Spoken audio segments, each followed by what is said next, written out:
नमस्कार, बिहार तक देख रहे हैं आप और आपके साथ मैं हूं आशीष अभिनव और मेरे साथ हमारे सहयोगी इंद्र मोहन। देखिए, बिहार में सियासी उठापटक कुछ इस कदर हुआ कि नीतीश कुमार अब मुख्यमंत्री की कुर्सी छोड़कर राज्यसभा जा रहे हैं।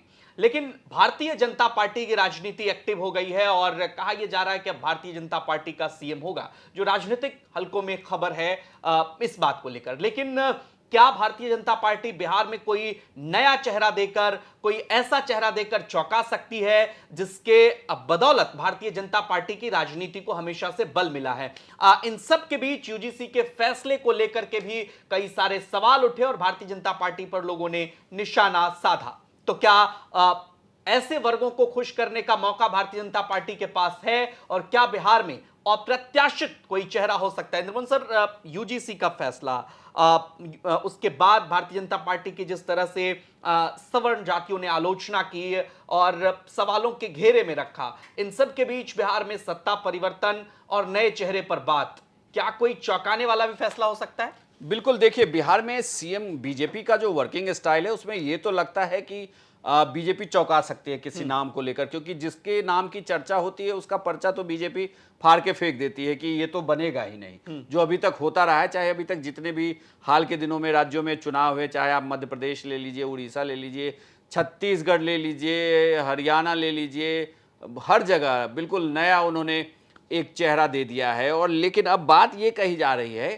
कि क्या इस तरीके से बीजेपी किसी अप्रत्याशित चेहरे को सामने लाती है तो क्या वह सवर्ण चेहरा हो सकता है, और सवर्ण में भी किस जाति का होगा, इसे लेकर एक चर्चा चलने लगी है। आप अगर बीजेपी शासित राज्यों में मुख्यमंत्रियों का देखेंगे तो आपको दो राज्यों में राजपूत जाति के मुख्यमंत्री दिख जाएंगे, उत्तर प्रदेश में है, और आपको लगभग 3 राज्यों में, अगर मैं गलत नहीं हूं तो ब्राह्मण आपको दिखेंगे, बाकी में अलग अलग जातियों से हैं। तो ये कहा जा रहा है कि चूंकि यूजीसी कानून को जब उसको लेकर जब विरोध होने लगा तो इसमें से बिहार भी था जहां विरोध का स्वर सुनाई दिया। अगर यह विरोध के मद्देनजर अगर बीजेपी चाहती है कि बिहार में इसे कैसे अब मैनेज किया जाए, जो कहते हैं ना कि डैमेज कंट्रोल कैसे होगा, अब डैमेज तो हो गया है, तो इसे कैसे कंट्रोल किया जाए, तो ये हो सकता है कि अप्रत्याशित तौर पर कोई सवर्ण मुख्यमंत्री बन सकता है। कौन नाम हो सकता है? और देखिए, ये सवर्ण जब मुख्यमंत्री बनेंगे तो इसमें भी मतलब ये मानना है कि ये वो जाति होगी जो दूसरे राज्यों में नहीं है।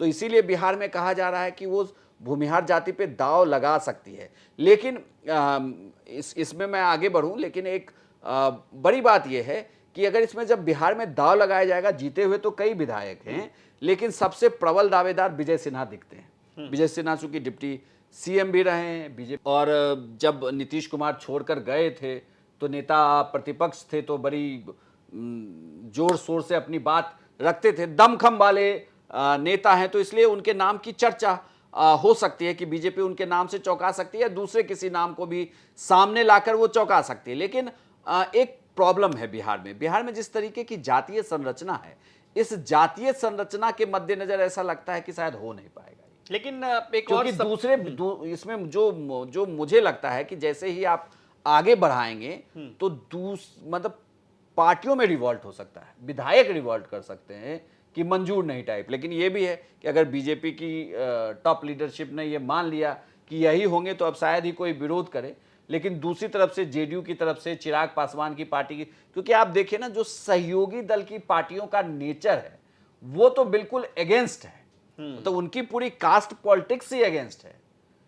लेकिन एक बात और है, इसमें जरा डिकोड करिए उसको कि नितिन नवीन जब बीजेपी के राष्ट्रीय अध्यक्ष बनाए गए तब भी ये अप्रत्याशित फैसला लगा और लोगों ने कहा कि देखो, एक सवर्ण जाति कायस्थ समाज से आते हैं नितिन नवीन, उनको राष्ट्रीय अध्यक्ष बनाया भारतीय जनता पार्टी ने। तो क्या एक कायस्थ को भारतीय जनता पार्टी अगर राष्ट्रीय अध्यक्ष बनाती है तो क्या दूसरा सवर्ण बिहार में मुख्यमंत्री बन सकता है? देखो, बिहार में बीजेपी के लिए बड़ी मुश्किल लाइन ये है, जो बड़ी लाइन है, कि आप अगर किसी को मुख्यमंत्री के लिए आगे बढ़ाते हैं तो उन्हें यह भी देखना होगा वो हार्ड फॉरवर्ड ना हो।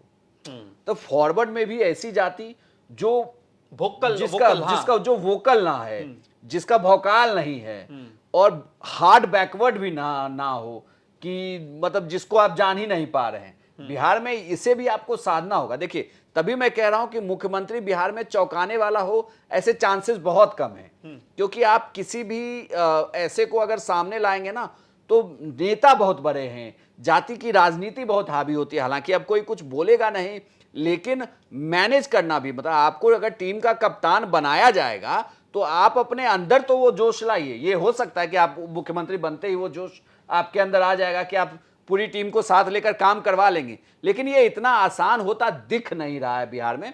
तो इसीलिए मुझे लगता है कि यहां पर मुश्किल होगी, क्योंकि जैसे ही हार्ड फॉरवर्ड होंगे तो यहां भी मुश्किल होगी। इसीलिए नितिन नवीन अगर होते तो वो एक ऑप्शन हो सकते थे। नितिन नवीन नो डाउट मुख्यमंत्री के कंटेनर के रूप में अभी वो रेस में आगे हो सकते थे, और लेकिन अब मुश्किल है। अब ये मुश्किल है कि अब वो हो जाएंगे, ये मुझे बहुत मतलब अब चूंकि अब वो राष्ट्रीय अध्यक्ष हैं तो वो हट ही गए हैं इस रेस से।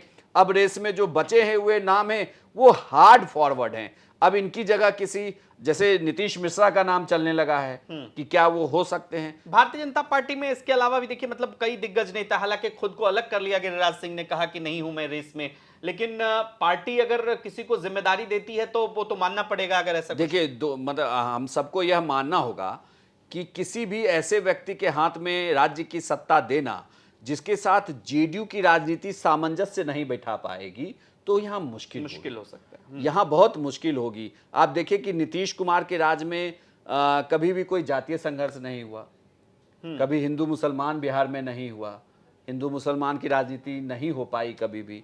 तो ऐसी हार्ड लाइन वाले राजनेता के लिए मुश्किल है आगे की डगर। इसीलिए मुझे लगता है कि हो सकता है, लेकिन हाँ ये है कि अगर यूजीसी वाली नाराजगी आपको दूर करनी है तो किसी सवर्ण का कार्ड खेला जा सकता है, और मुझे लगता है कि ये सॉफ्ट सवर्ण हो सकते हैं, न ऐसी जाति जो हार्ड ना हो। इसीलिए मैं मान रहा हूं कि ये भूमिहार ब्राह्मण नहीं होंगे, कोई दूसरे सवर्ण कास्ट हो सकते हैं, राजपूत भी नहीं होंगे, कोई दूसरे तीसरे सवर्ण कास्ट हो सकते हैं जिन्हें आगे बढ़ा सकती है बीजेपी। और ऐसा उदाहरण उन्होंने दूसरे राज्यों में दिया है, और बिहार में ये बड़ा मुफीद भी होगा कि जो सबकी सुने, सबको साथ लेकर चले, और बाकी तो तमाम जातियों के नेता हैं जो लेकर आगे बढ़ेंगे। तो चलिए, यूजीसी के मुद्दे पर जिस तरीके से गर्माहट रही और तमाम बातें उसको लेकर कही गई, और भारतीय जनता पार्टी के विरोध में भी कई सुर उठे, तो क्या उस समाज की नाराजगी भी दूर की जा सकती है? क्या ऐसे व्यक्ति को भी चीफ मिनिस्टर बनाया जा सकता है बिहार में? भारतीय जनता पार्टी ये दांव लगा सकती है? ऐसे आपकी नजर में कौन